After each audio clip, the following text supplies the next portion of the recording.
So by now we've all heard the story of actor Jussie Smollett, who has been allegedly attacked by Trump supporters in Chicago. Media was pushing this story really hard, but looking at the evidence, every normal person figured out that this was a total hoax. The story didn't make any sense from the beginning. Trump supporters attacking black actors in Chicago and telling them that this is a MAGA country, yelling at him a bunch of profanities, and all this happening in Chicago, which is, by the way, one of the most liberal cities in the USA. I mean, Trump got something like 15% of the votes in Chicago, so by any stretch of the imagination, Chicago is not a MAGA city. Not to mention that at the night this alleged incident happened, Chicago was freezing. And to think that a bunch of Trump supporters are going around the streets of Chicago waiting for this C-list celebrity acting in a little-known all-black show that is definitely not aimed at Trump supporters and wanting to harm him is just ridiculous from the beginning, and anybody who could believe this is deliberately lying. And by now, we all know that this story is fake. It's even official now. Police are investigating the possibility that Jussie Smollett staged this attack. Police are saying this attack absolutely didn't happen. Rob Eagles, a reporter at ABC7 in Chicago, reported Thursday afternoon that multiple sources said Smollett and the two men staged the attack because his character was being written off of the show. So that means is that Jussie Smollett completely faked this hate attack just to get some publicity because his character was being written off the show and he was losing his job. Anyway, let's look at Tucker Carlson's commentary over this whole incident and what he has to say about it. It's been 2 weeks now since actor Jussie Smollett said that he was attacked in a racially motivated hate crime outside his apartment in Chicago. So far, police have not found the perpetrators. They have not found videotape of the perpetrators in a neighborhood festooned with CCTV cameras, and they have rejected the phone records that Smollett gave them, saying that they are heavily redacted and insufficient. Some other parts of the story are coming under fire as well tonight. Trace Gallagher has been following this investigation and joins us with the latest. Trace? Hi, Tucker. In his first interview since he was allegedly attacked, Empire star Jussie Smollett emotionally told Good Morning America that he's, quote, pissed off. Watch. What is it that has you so angry? Is it the attackers? It's the attackers, but it's also the attacks.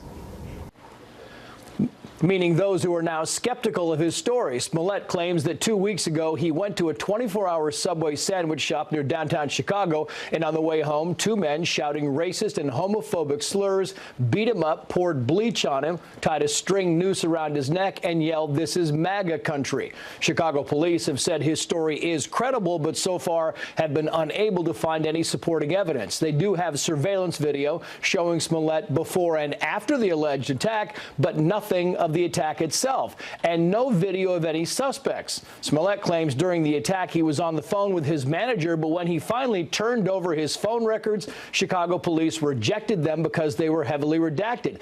That's key because the manager says he heard the attackers shouting homophobic and racial epithets. Smollett says the records were blacked out to protect the privacy of his contacts. Initially, Smollett really received outpouring of support, but one of his neighbors now tells our corporate cousin in the New York Post he doesn't believe him because half the neighborhood is gay, the other half is black. Tucker. Thanks a lot, Trace. Yep. Well, it's looking increasingly possible that the attack you just heard about may not have been the attempted lynching it has been hyped as, but it doesn't matter. It's too late now. To those who only casually follow the news, they will hear only the press's initial breathless coverage, which treated the incident as an obvious hate crime. Yet another consequence of Donald Trump's America, another Trump voter bashing someone on the street. Some parts of the media are still treating the story that way, despite what we have learned in the last 2 weeks. A recent piece in the online website, apparently, Daily Beast, argued that we should believe Smollett on the basis of his skin color. Well, that sort of openly racist, politically motivated journalism is increasingly the norm. Covington worked the same way. Supposedly, we could tell that a few high school boys were evil because of the way they looked, and the way they smiled, and the way their parents presumably voted. Or take a look at BuzzFeed's supposed smoking gun of the president ordering his lawyer to lie to Congress. There was no proof it was true. There never was any proof of it. But because it matched an established narrative, everybody knew what to call it. This would be certainly a bombshell information. BuzzFeed's latest bombshell report. The White House is slamming a bombshell report by BuzzFeed. The bombshell report from BuzzFeed. If the BuzzFeed bombshell is true. The bombshell report. Thesaurus, please. Dumb people have a weakness for news cliches. It's unbelievable. Stuff like that happens every couple of weeks, but nobody in the press ever seems to learn or change. Why is that? Joe Concha writes about this stuff for a living for the Hill newspaper, and he joins us tonight. So, Joe, I'm recognizing a repetitive pattern of behavior where people who are supposed to soberly digest the facts and bring them to the public are instead jumping to wild conclusions that comport with their political beliefs and then not apologizing or changing. Why is that? Because, Tucker, how do you learn from when you're a little kid all the way through when you're an adult with a career? You learn by being held accountable for things. So if you make a major mistake, and it's funny because we talked about this, the mistakes are never made. Let's put it this way. When was the last time you ever saw a major mistake in any big journalism piece by any big outlet against a Democratic lawmaker? But when mistakes are made, there's never, almost, with exceptions, ramifications, suspensions, actual firings. So if you know you can get away with something, you just keep doing it. But one thing I'm noticing with this story here, Tucker, is if you Google Jussie Smollett and attack, almost every headline I see says attack. There is no word, it's very key here, before it, alleged attack.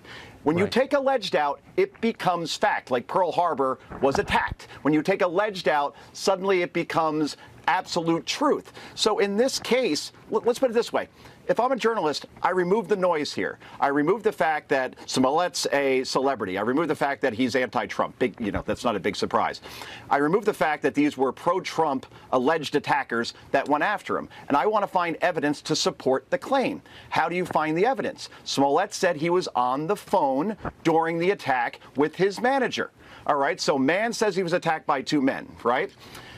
So if he's on the phone, then therefore he should turn over his phone records. When he does, he heavily redacts them. And his excuse is that he doesn't want the Chicago police to see his contacts? Okay, how about the manager? Has he turned over his phone? Reportedly, he hasn't. So when you take that evidence out of this story, you have to question it. So when I watch that interview tomorrow with Robin Roberts on ABC, she better press him on that point. Yeah. Why wouldn't you turn over the only evidence that's available if we haven't seen this on camera? She's not going to press him on the point. You can be sure. But let me ask you this.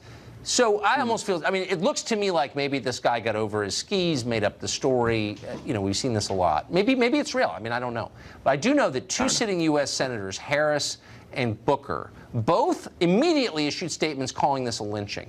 Now, that scares people. It divides the country. It's racially inflammatory. If it turns out this isn't real, should they be forced to apologize for doing that?